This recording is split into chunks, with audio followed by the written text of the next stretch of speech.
தனு தம்பி வீட்டில் இருக்கீங்களா? நாங்கள் லைப்ரரியால் வந்திருக்கோம். அதை விட்டு வந்து கிடக்கு ஆக்கில் காணல. உள்ளே போய் பார்ப்போம். உள்ளே போய் பார்ப்போம். வருகிறோம் தம்பி. தனு தனு உள்ள இருக்காங்க. உள்ளே இருக்கீங்க என்ன?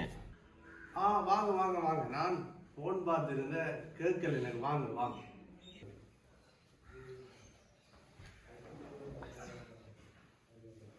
சொல்லுங்க தம்பி, என்ன வந்து நீங்க கரநேரமா வந்து நீங்க? ஓம் தம்பி, நாங்கள் பகு நேரம் வந்து கூப்பிட்டேன். நாங்கள் உங்களுக்கு விளங்கல போல, நீங்கள் ஃபோன் பார்த்துட்டு இருந்துருக்கீங்க போல இருக்குது. என்னண்டா, நாங்கள் வந்து குருமன்பள்ளி பொது நூலகமும் அருள் செல்வநாயகம் வாசர் வட்டமும் சேர்ந்து தான் வந்திருக்கோம்.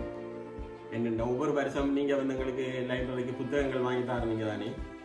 இந்த வருஷம் நீங்கள் அதை கொஞ்சம் புத்தகம் வாங்கி வந்து ஹெல்ப் பண்ணணும். எங்களுக்கு நம்மளோட லைப்ரரியை கொஞ்சம் பலத்தெடுத்து பிள்ளைகளை கொஞ்சம் வாசிப்பில் ஈடு வைக்க வேணும்.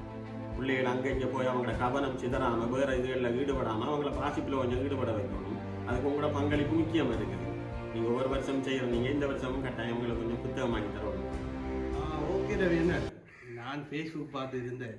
இப்போ ஃபோன் இல்லாட்டியும் பொழுது போகுது இல்லை, அதுதான் நான் கவனிச்சு கொள்ளலை. நான் வாங்கி தரேன், வளமையாக வாங்கி தரது தானே. என்னத்தை வாங்கி தானே இப்போதைய பிள்ளைகள் எங்கே வாசிக்க போகுதுகள், அது பிரச்சனை இல்லை. நான் வாங்கி தரேன். ஒரு 20 புத்தகங்கள் உங்களுக்கு வாங்கி தரோம், பிரச்சனை இல்லை. ஓகேண்ணா, நீங்கள் புத்தகத்தை வாங்கிட்டு எங்களுக்கு கால் பண்ணுங்க, நாங்கள் வந்து எடுக்கோம். அப்போ நாங்கள் போயிட்டு வரோம். இதை பாரு, உங்களோட மூத்த மகன் போல என்ன இவர் பந்த நேரத்துக்கு பார்க்க கொஞ்சம் போன்ல மினக்கிறது போல என்ன, கூட போன்ல தான் கூட மினக்கிறாரு கொஞ்சம். அவன் சரியான புள்ளப்படியா கிடக்கலாம். ஃபோன் பார்க்காம இருக்கலாம் இல்லை. நான் சொல்லியிருக்கேன், ஃபோன் பார்க்கக்கூடாது கேட்கிறான் இல்லை. வகுப்புகளுக்கும் விட்டு பார்த்தாங்க. வகுப்பு போய் வந்தோடனே ஃபோன் கொடுக்கணும், தந்தாதான் வகுப்பு போகணும்னு சொல்றாங்க. அதே மாதிரி சாப்பிடக்குள்ளையும் ஃபோன் தானே பார்க்கலாம். என்ன செய்யணும் எனக்கு நான் தெரியும். சரியான தலைவலி இப்போதைய பிள்ளைகள் அப்படி தான் இருக்காங்க, ஒன்றும் செய்யலாமே. அப்படி இருக்கு என்ன இது தம்பி. நீங்க அப்படி போன் பாக்குறது அவ்வளவு நல்லம் இல்லை. கூட நேரம் போன் பாக்கீங்க, அவ்வளவு நல்லம் இல்லையா? அது அவன் எங்க சொல்லுங்க அப்புறம் அதான் அடிக்காத அடியா. அவனா போனை பார்த்து கண் நோய் களைச்சு போய் போன வைப்பான். என்ன செய்யறது, அப்படிதான் இருக்கு நிலைமை.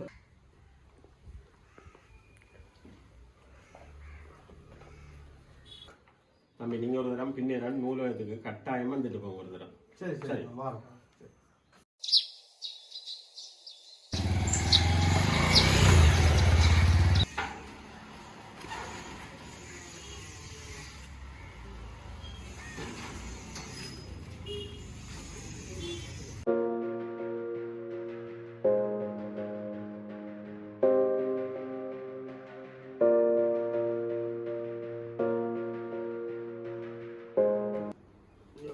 இதுல இருங்கமான் பாருண்ணா.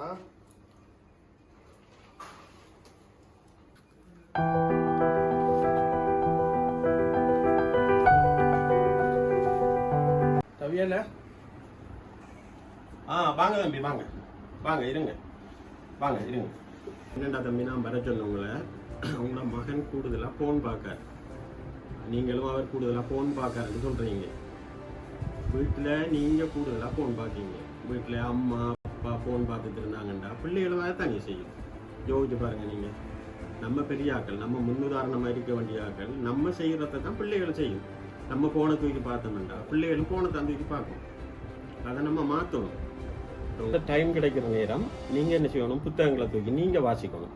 அப்பதான் பிள்ளைகளுக்கு ஒரு விருப்பம் வரும். அப்பா என்ன செய்யறாரு, அம்மா என்ன செய்யறாங்க, அப்பாவும் அம்மாவும் புத்தகத்தோட இருக்காங்க, நம்மளும் புத்தகத்தை பார்ப்போம்னு அவங்களும் புத்தகத்தை தூக்க விரும்புவாங்க. முதல் புத்தகத்துக்கு சும்மா பிரட்டி பார்ப்பாங்க, திரும்ப அதில் இருக்கிற எழுத்துக்களை பார்க்க வலிக்கிடுவாங்க, திரும்ப வாசிக்க பழகிடுவாங்க. அப்படித்தான் நம்ம பிள்ளைகளை திருத்தணும். நீங்க என்ன செய்யணும்டா, வீட்டில் ஒரு சின்ன வீட்டு நூலகம் உண்டு அமைக்கிறதுக்கு பாருங்க. முதல் பொது நூலகத்தை பாருங்க, எவ்வளவோ புத்தகம் இருக்குது, எத்தனையோ வகையான புத்தகம் இருக்குது. புத்தகம் எல்லாம் அடுக்கி அப்படியே இருக்குது. வாசிக்கிறார்கள் குறைவு இருந்தும் நம்ம அந்த குருமன்பள்ளி பொது நூலகத்தை பொறுத்தளவை விட வாசிக்கிறார்கள் வீதம் கூடுதலாக இருக்குது. அதனாலதான் சொல்றேன், முதல் நீங்க உங்களோட மகனை கூட்டிட்டு வாங்க, அவரை வாசிக்க விடுங்க. அவர் வந்து புத்தகங்களை எடுத்து பார்க்கட்டும், ஒவ்வொரு புத்தகமா புரட்டி பார்க்கட்டும். அவருக்கு வாசிக்கிற ஆர்வம் கூடுதலா வரும். ஏன்னா அந்த பிள்ளைகளை எல்லாம் பார்த்தாருண்டா, வாசிக்கிற பிள்ளைகளை அவருக்கு ஒரு விருப்பம் வரும் வாசிக்கிறதுக்கு. ஏன்னா நிறைய புத்தகங்கள் இருக்குது. இங்க நாளாந்தம் பொது அறிவு கேள்வி எல்லாம் எழுதுறோம். இப்படி எல்லாம் செய்கிறோம், செயற்பாடு எல்லாம் வித்தியாசமா இருக்குங்கிறது. அப்ப அவருக்கு ஒரு விருப்பம் வருவார். பிள்ளைகளை ஒரு நாளும் அடிச்சு திருத்தலாது. நம்ம வீட்டில் வந்து டிவியை பார்த்து கம்ப்யூட்டரை பார்த்து போனை பார்த்து திருந்தோம்டா பிள்ளைகள் என்ன செய்யும்? அதைத்தான் பிள்ளைகளும் பின்பற்றும். நம்ம பெரியாக்கள் முன்மாதிரியாக இருக்கிறார்கள். நம்ம எதை செய்கிறோமோ பிள்ளைகள் அதைத்தான் பின்தொடரும். நம்ம புத்தகங்களை தூக்கி வாங்கிட்டோம்னா பிள்ளைகள் புத்தகம் தான் வாசிக்கும். அப்படித்தான் நிலைமை இருக்குது. இன்னைக்கு உங்களை சந்திச்சது எனக்கு பெரிய மகிழ்ச்சியாக இருக்குது.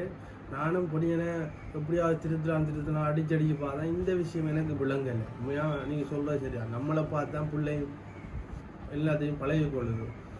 நானே நீ நிச்சயமாக வீட்டில் ஒரு நூலகத்தை அமைச்சு புத்தகங்களை வாசிக்கிறதுக்கு எனக்கு தொடங்குறேன். நான் வாசிப்பு பழக்கம் இல்லாமல் தான் நானும் இருந்தேன். இந்த பிள்ளை எனக்கு முக்கியம். நம்ம உண்மையாக பெற்றோராக இருக்கிற நம்ம பிள்ளைகளுக்காக அர்ப்பணிக்கத்தான் போகணும். நீங்கள் சொல்கிற விஷயம் சரி, நிச்சயமாக நான் அதை செய்து பார்க்குறேன். நான்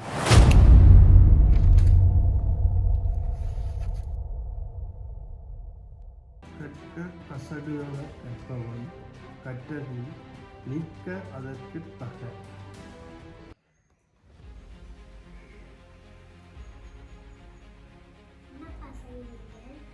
ஆமாப்பா, புத்தகம் வாசிக்கிறோம்மா, திருக்குறள் புத்தகம் படிக்கிறோம்மாப்பா. ஓகே மகன், நீங்கள் படிக்கணுமா?